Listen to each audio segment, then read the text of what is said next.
అల్లూరు జిల్లా ఏజెన్సీ ప్రాంతంలో సాయంత్రం 4 అయితే చాలు ప్రాథమిక ఆరోగ్య కేంద్రాలు ఖాళీగా దర్శనమిస్తున్నాయి. అటెండర్ తప్ప డాక్టర్స్ కానీ డ్యూటీ నర్స్ కానీ అందుబాటులో లేరనే విమర్శలు వెల్లువెత్తుతున్నాయి. స్వయంగా పాడేరు ఎమ్మెల్యే విశ్వేశ్వరరాజు మినుమలూరు ప్రాథమిక ఆరోగ్య కేంద్రాన్ని రాత్రి 8 గంటల సమయంలో తనిఖీ చేశారు. ఎమ్మెల్యే ప్రాథమిక ఆరోగ్య కేంద్రానికి వెళ్లే సమయానికి ఒక్క అటెండర్ తప్పితే సిబ్బంది ఎవరూ కనిపించలేదు.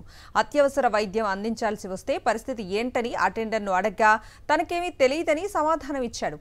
దీంతో ప్రజా ఆరోగ్యాన్ని కూటమి ప్రభుత్వం నిర్లక్ష్యం చేస్తోందని ఆగ్రహం వ్యక్తం చేశారు ఎమ్మెల్యే విశ్వేశ్వరరాజు. దీనిపై మరింత సమాచారం పాడేరు నుంచి మా ప్రతినిధి నాయుడు అందిస్తారు. కూటమి పాలనలో ప్రాథమిక ఆరోగ్య కేంద్రాలు ఎంతలా నిర్వీర్యమయ్యాయనే దానికి మినుమలూరు ప్రాథమిక ఆరోగ్య కేంద్రమే నిదర్శనము. రాత్రి 8 దాటితే ఇక్కడ ఆఫీసులో ఒక ఆఫీస్ సబార్డినేటర్ తప్పితే ఎవరూ కూడా లేని పరిస్థితి కనిపిస్తుంది. 8 గంటల సమయంలో స్థానిక ఎమ్మెల్యే మత్స్యరాజ్ విశ్వేశ్వరరాజు వచ్చి హాస్పిటల్ తనిఖీ చేశారు. అలాగే ఇక్కడ పరిస్థితులు ఏ విధంగా ఉన్నాయి, ఎవరైనా ఎమర్జెన్సీ అయితే వైద్యం చేయడానికి అందుబాటులో ఉన్నారా అనే విషయాలు మనతో మాట్లాడడానికి ఎమ్మెల్యే ఉన్నారు. సార్ చెప్పండి సార్, మీరు తనిఖీ చేసినప్పుడు మీకు ఎంతమంది సిబ్బంది ఇక్కడ కనిపించారు, ఇక్కడ పరిస్థితి ఏ విధంగా ఉంది? నమస్కారం అండి. ఈరోజు మా నియోజకవర్గ పరిధిలో ఉన్నటువంటి మా పాడేరు మండల హెడ్ క్వార్టర్లో ఉన్నటువంటి ఇక్కడ పిఎస్సి మినుమలూరు పిఎస్సి, ఈ పిఎస్సికి ఈరోజు మేము ఆకస్మికంగా తనిఖీ చేసినప్పుడు కేవలం ఒక్కరైతే ఒక్కరు, అది కూడా ఆఫీస్ సబార్డినేట్ అని చెప్పేసి అంటున్నాడు. వాచ్మెన్ డ్యూటీ కూడా నేనే చేస్తున్నానని చెప్తున్నటువంటి పరిస్థితులు ఈరోజు ఈ మినుమలూరు పిఎస్సిలో ఈరోజు కనిపిస్తూ ఉంది. ఏ రెడ్డి గారండి మీ పేరు?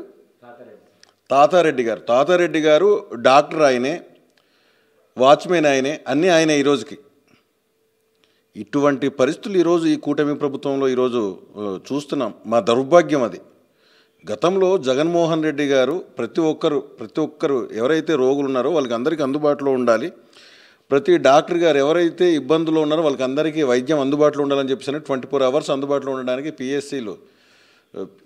పిఎస్సిలోనే ఉండే విధంగా ఆ రోజు జగన్మోహన్ రెడ్డి గారు చర్యలు చేపడితే ఈరోజు కనీసం మార్నింగ్ ఎన్ని గంటలకు 11 గంటలకు వస్తారు, అలాగే 4 గంటలకు వెళ్ళిపోయే పరిస్థితి ఈరోజు ఇక్కడ గిరిజన ప్రాంతంలో ఉన్నటువంటి పరిస్థితులు ఉన్నాయి. కాబట్టి ఈ కూటమి ప్రభుత్వంలో ఉన్నటువంటి వైద్య శాఖ మంత్రి గారు, మీరు ఇలాంటి పరిస్థితులు విడనాడి మా గిరిజన ప్రాంతంలో రేపు రానున్న కాలంలో ఎపిడమిక్ సీజన్లో రకరకాల రోగాలు బారిన పడే అవకాశం ఉంది. ఏమైనా ఎమర్జెన్సీ అయినా కూడా మేము ఖచ్చితంగా ఎక్కడ జరిగినా సరే, ఈ ఘాటిలో కింద గరికిబంద నుంచి మీద వరకు ఎక్కడ జరిగినా సరే ప్రధానంగా ఇప్పుడు ప్రథమ చికిత్స కోసం ఇక్కడ మినుమలూరు పిఎస్సికి తీసుకొచ్చే పరిస్థితి ఉంది. కానీ ఇక్కడ చికిత్స చేసే ఆయన ఒక సపోర్టింగ్ స్టాఫ్, అది ఆఫీస్ సబార్డినేట్ అని చెప్తున్నటువంటి పరిస్థితులు ఈరోజు ఇక్కడ మినుమలూరు పిఎస్సిలో ఉంది. దయచేసి మీరు వీటి మీద ఖచ్చితంగా దృష్టి సాధించండి. మా గిరిజన ప్రాంత ప్రజానికి, మా మన్య ప్రాంతంలో ఉన్నటువంటి మా గిరిజన ప్రజానికి, ఆదివాసీ ప్రజానికానికి మంచి చేయాలని చెప్పేసి మిమ్మల్ని కోరుతున్నాను. ఇక్కడ గిరిజన ప్రాంతంలో రేపు ఎండాకాలం వస్తుంది, సీజన్ మారుతుంది. కాబట్టి ఇక్కడ ముందస్తు చర్యలు మీరు చేపట్టాలి. అలాగే ఇక్కడ స్థానికంగా ఉన్నటువంటి దగ్గరలో ఉన్నటువంటి గ్రామాలకి మీరు మెడికల్ క్యాంపులు ఏర్పాటు చేయాలని చెప్పేసి మేము ప్రధానంగా కోరుతున్నాం మా గిరిజన ప్రజానికం తరపున. ప్రాథమిక ఆరోగ్య కేంద్రాల్లో తగిన విధంగా సిబ్బందిని ఉంచాలని డిమాండ్ చేస్తున్నారు. వచ్చేది వ్యాధుల సీజన్ కావడంతో దానికి తగ్గట్టుగానే ముందస్తు చర్యలు కూడా తీసుకోవాలని డిమాండ్ చేస్తున్నారు. ఒకే ఒక ఆఫీస్ సబార్డినేటర్తో ఎటువంటి వైద్యాన్ని నిర్వహిస్తారు?